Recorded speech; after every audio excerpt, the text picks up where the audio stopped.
அனைவருக்கும் வணக்கம். எப்படி இருக்கிறீங்க? நல்லா இருக்கீங்களா? ஈழத்து கவிமுரசு வாணி செல்வராஜா ஈழத்திலிருந்து யாதுமை அம்மையார். எப்படி இருக்கீங்க? சந்தோஷமாக இருக்கிறீங்களா? சந்தோஷமாக இருக்கணும். இன்றைக்கி என்ன பதிவுன்னு சொன்னால், நம்மளோட சைவத்தில் இருக்கிற ஒன்று சில பேர் பௌத்தத்தை பிள்ளையாக கூற்ற செய்கிறீங்க. அது தவறு, மன்னிக்கணும், தவறு. எம்மதமும் சம்மதம். நமக்கு என்ன, நம்மளோட மதத்தை நம்ம பழித்தா அது நமக்கு வலிக்கும். அது மாதிரி அவங்களோட மதத்தை நம்ம வலிக்க வைக்கிறது தவறான விஷயம். ஒன்று பேர் செய்கிற பிள்ளையை நம்ம எல்லாருக்கும் ஒட்டுமொத்தமாக செய்கிறதுன்றது அது தவறான விஷயம். இப்போ நான் உங்களுக்கு ஒரு சின்ன விஷயம் நான் சொல்ல வரேன். புத்தரை மாதிரி ஒரு புனிதமான இறைவன் இல்லை. அதுக்காண்டி நான் உங்களை பௌத்தத்துக்கு போக சொல்லலை. ஏற்கனவே உங்களுக்கு தெரிஞ்சிருக்கும், அவர் ஒரு அரசண்ட மகன். அப்படி இருந்தால் பெரிய பணக்காரனாகவும் இல்லைண்டா அவர் ஒரு நல்ல ஒரு சாமியாராகவும் ஆக வேண்டிய கட்டாயம் அவரை சாதத்தில் இருந்தது.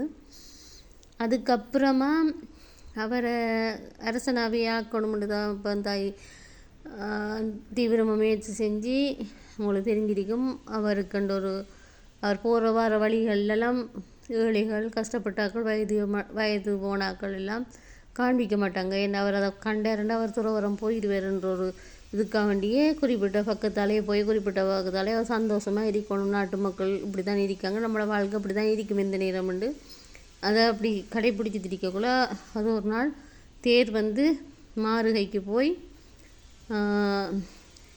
அவர் அங்கே கஷ்டப்படுறாக்கள், வருத்தப்பட்டு கிடக்கிறாக்கள், செத்தாக்கள் எல்லாம் பார்த்து அவர் அந்த தேர்லேருந்து இறங்கி அவர் அப்படியே நடந்துட்டு போய் மயங்கி விழுந்து அவர் படுக்கிற இடத்த மரக்குச்சிகளை குத்தும்போது அந்த மரங்கள் உயிர்ப்பித்ததாகவும், அப்புறம் அவர் கொஞ்ச நாளையால் அவர் இந்த தியானங்கள் அப்படி பயிற்சிகள் செஞ்சு ஞானம் பெற்று அவர் கடவுளாக்கப்பட்டவர் என அப்படி ஒரு கதை இருக்குது, எல்லாருக்கும் தெரிஞ்சது. அப்படியான அவர் ஞானம் பெற்றவர், உண்மையாகவே ஞானம் பெற்றவர். அப்படியான ஒரு அவர் புத்தர் பெருமானை நம்ம அசிங்கப்படுத்தக்கூடாது. ஒன்றெண்டு பேர் கூடுதலான ஒன்றெண்டு பேர்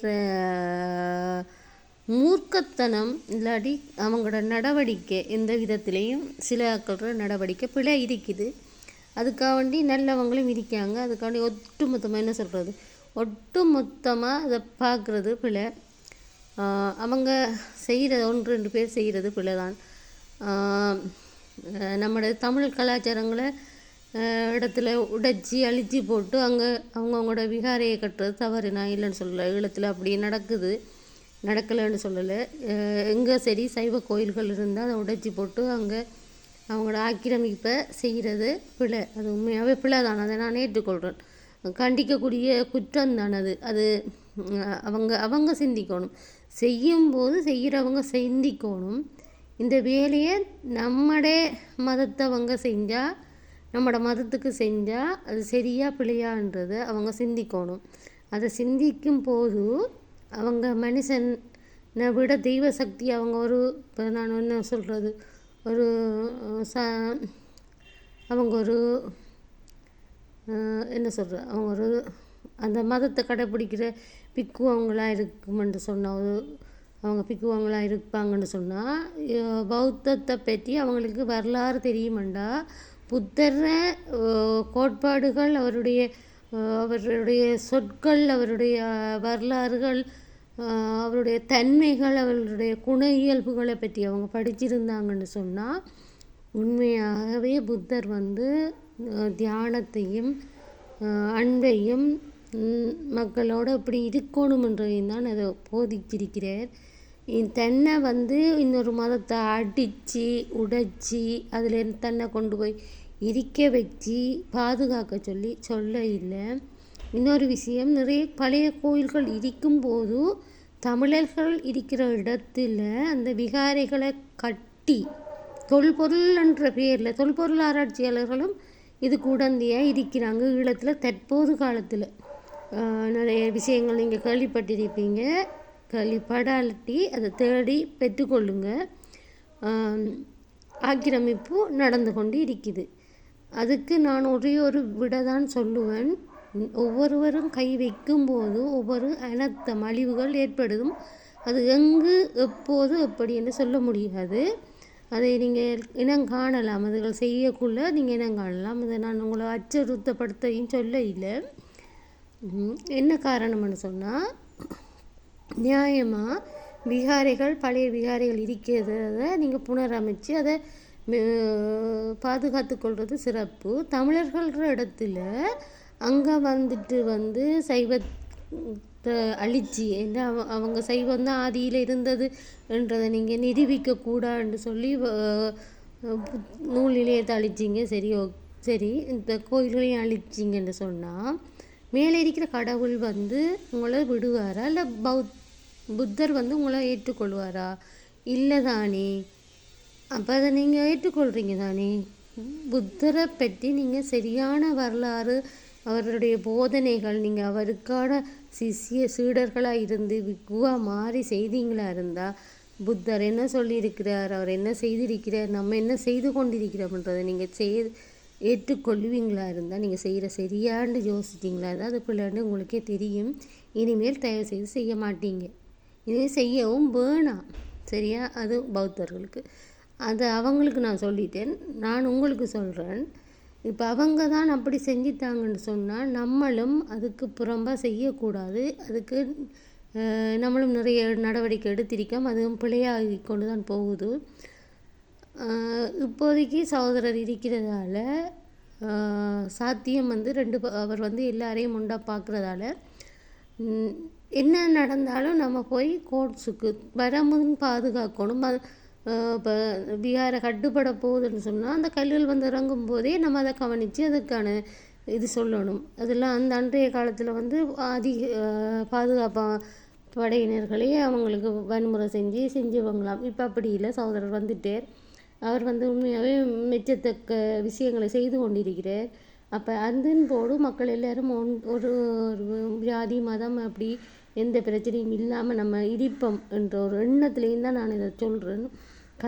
கலவரமோ ஒரு பிரச்சனையை கொண்டு வரணுன்றதை நித்தாட்டி போட்டு எல்லோரும் கொஞ்சம் யோசிங்க. உங்களோட இடத்துல உங்களோட மதத்தை இருக்கிறத புதுப்பிச்சு வாழ பழகி கொள்ளுங்க. ஆனால் பௌத்த மதத்துக்கிட்ட இருக்கிற சாமி மேட்ட ஒரே ஒரு விஷயம், நீங்கள் தமிழர்களை அழிக்கிறோம்னு சொல்லி உங்களோட கொண்டு பூத்துறது, இந்த சிலைகளையோ கோயில்களையோ உருவாக்குறது பிள்ளை. அதை நீங்கள் நித்தாட்டி கொள்ளுங்க. தமிழர்கள்ட்ட சொல்கிறேன், அவங்க செய்கிறாங்கன்னு போட்டு நீங்களும் குதிக்காதீங்க. நியாயத்தை கேளுங்க, நேர்மையை கேளுங்க. உங்களுக்கு இந்த விஷயம் செய்ய முதல் நீங்கள் அறிகுறி காணும்போதே அங்கே போய் எல்லாரும் எழுச்சி உண்டாக்கி ஜனாதிபதியிட்ட கேட்டு இதுக்கான விடைகளை கேளுங்க. அதன் போது உங்களுக்கு ஏதாவது ஒரு நன்மை கிடைக்கும். இனிமேல் இப்போ சகோதரர் இனிமேல் இதுக்கு முதல்ல எவ்வளோ நியாயம் நடந்துச்சு அது எனக்கு தெரியாது. ஆனால் அதன் மீறி அப்படி நடந்ததுன்னு சொன்னால் என்ன செய்கிறதுன்றது எனக்கும் தெரியாது. ஒரே ஒரு விஷயம், இது நடக்காமல் பண்ணணுமெண்டா ஆரம்பத்திலே கண்டுபிடிச்சி அதுக்கான சட்டத்துக்கு முன்னுக்கு கொண்டு கேஸுகளை போட்டு அங்கே போய் நீங்கள் இதுக்கான உண்மை நியாயத்தையும் கேளுங்க. தொடங்கும் முதலேயே நீங்கள் கண்காணிக்கும் போதே சொல்லுங்கள். இதெல்லாம் முடிஞ்ச பிறகு சொல்லி அதை உடைக்கிறது பிள்ளையோட விஷயம். அதனால் நான் உங்களுக்கு ஒன்றையோடு சொல்லுவேன், அவங்க செய்கிறாங்கன்னு நம்ம செய்கிறாங்கன்னு அவங்களும் மாறி மாறி செய்கிறத விட இனிமேல் நமக்கு எதுவும் பிள்ளையாக நடக்கக்கூடாதுன்னு சொன்னால், பௌத்தர்களாக இருக்கட்டும் எந்த மதத்தவர்களாக இருக்கட்டும், உங்களோட சாமிகளை நீங்கள் இருக்கிற இடத்த பாதுகாத்து கும்பிடுங்க. மற்றவங்களோட நிலத்தில் மற்றவங்களோட பண்பாடு கலாச்சாரங்கள், அதாவது தமிழர்கள அழிக்க போகிறோம்னு சொல்லி உங்களோட கொண்டு சேர்க்காதீங்க. தயவு செய்து தமிழர்களும் அவங்க செய்கிறாங்கன்னு நீங்களும் அசிங்கப்படுத்தாதீங்க. உண்மையை கொண்டு செல்லுங்க. உங்களுக்கு கண்டிப்பாக நியாயம் கிடைக்கும். அதை மீறி அவங்க செய்தாங்கன்னு சொன்னால் இயற்கை அழியும்ன்றதை நீங்கள் ஞாபகப்படுத்தி வச்சுக்கொள்ளுங்க. இயற்கை எந்த வழிகளையும் ஒரு அழிவை கொண்டு வந்தே தீரும். ஒரு பழைய கோயில்கள் இடிக்கப்படுதுன்னு சொன்னால் அங்கே இருக்கிற பேசும் தெய்வங்கள் ஆக்ரோஷம் அடைஞ்சி இயற்கை அனர்த்தத்தை கொண்டு வரும்ன்றதை இந்த இடத்துல பதிவு செய்கிறேன். நன்றி, வணக்கம். ஜாதுமை அம்மையார், ஈழத்து கவிமரசு வாணி செல்வராஜா, ஈழத்திலிருந்து. யாரையும் மனசு கஷ்டப்படுத்த சொல்லலை. இன்றிலிருந்து இனிமேல் தொல்பொருள் என்ற பேர்லேயோ இல்லை ஏதோ ஒரு வகையிலையோ சைவம் சார்ந்த இல்லாட்டி பௌத்தம் இருக்கிற இடங்களில் நீங்கள் பௌத்தமாக இருந்தால் சைவக்காரர்கள் போய் அங்கே போய்த்து கோயில் கட்டுறது கோயில் கட்டுறதான் இல்லை, பௌத்தம்ன்ற பேரில் தான் இந்த முறைகேடான விஷயங்கள் நடந்து கொண்டிருக்குது. அவங்க செய்துட்டாங்கன்ட்டு நீங்கள் கோவப்படுறதுல நியாயம் இருக்குது, உண்மை இருக்குது. ஆனால் இது சட்டத்துக்கு கீழே கொண்டு போய் இதுக்கான உண்மையான நடவடிக்கை எடுங்க. இனிமேல் தொல்பொருள் என்ற பேரில் அவங்க ஏதாவது பிழையான விஷயம் ஆரம்பிக்கும் போது நிறைய பேர் மக்கள் போய் சேர்ந்து அதை உடனுக்குடனே உண்மைகளை ஒளிப்பதிவு செய்யுங்க. எல்லா பக்கமும் ஒளிப்பதிவு செய்யுங்க. இலங்கையில் ஈழத்தில் இருக்கிற வரலாறுகள், தமிழர் வரலாறுகள் நிறைய அழிஞ்சு கிடக்கிறதுல தேடி பிடிச்சி போடுங்க. போட்டு அரசாங்க அதிபர் ஜனாதிபதிக்கு அறிவிங்க, போலீஸுக்கு அறிவிங்க. அப்போ அது நியாயம் இனி கிடைக்கும். நன்றி, வணக்கம். இது மனசு அடிச்சிருந்தா என்னை மன்னித்து கொள்ளுங்க. இனியாவது நம்மளோட நாடும் நாட்டு மக்களும் இனம் மதம் வெறி இல்லாமல் அவங்கவுங்களோட சமயத்தையும் அவங்கவுங்களோட கலாச்சாரத்தையும் அழிக்காமல் பேணுறதுக்காக வேண்டி சொன்ன இந்த விஷயம்தான் இது. நன்றி, வணக்கம்.